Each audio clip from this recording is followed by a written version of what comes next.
गोटे आवाहन कलू पालित माने परंपरा माने प्रति वर्ष माघ मास यात्रा पालन कर माँ बस्त्रायण माउली यात्रा प्रति वर्ष माघ मास पालन कर अंचल सब देवता लाठी आसिक एकाठी होती महासमारोह पालन होता है। आमर मंदिरटा नूतन हिसाब से तैयारी होछि आसंता वर्ष प्रतिष्ठा करा महासमारोह पालन करा आम धार्य करिछु। बुढ़ागुड़ा ग्राम पंचायत एवं ग्राम पुलिरगुड़ा आज प्रति वर्ष भली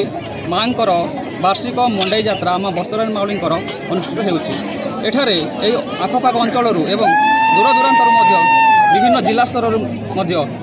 श्रद्धालुंकर भीड़ जमी थाए। माँ दर्शन एवं आशीष लाभ करने समस्त श्रद्धालुंकर निज निजर मानसिक पूर्ण पाई माँ को दर्शन करते एवं अंचल विभिन्न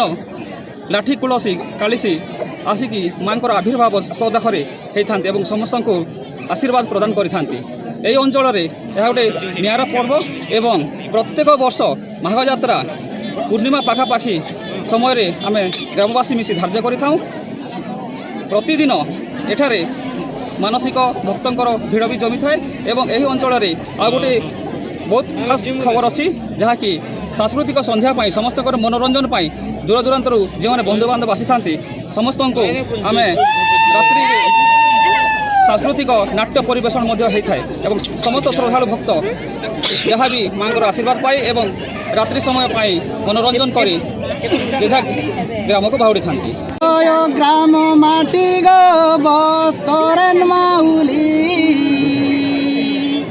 तू दांड मंदिर आज माँ बेसी पड़े उछुली बरसकु बड़ परब तोर वार्षिक मंडी देव कछ्री गठन करू सबु देवी को डाकी तोर पादे गुहारी करे सदानंद पुजारी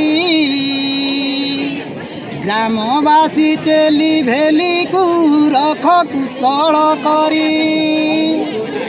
बापा भाई माँ माउसी सर्वे करती अली भोग दियंती मंदार फूल कला जय जय ग्राम देवी गो बस्त्रायण माउली लोकनाथ बाग भजुछि तुम करुणा।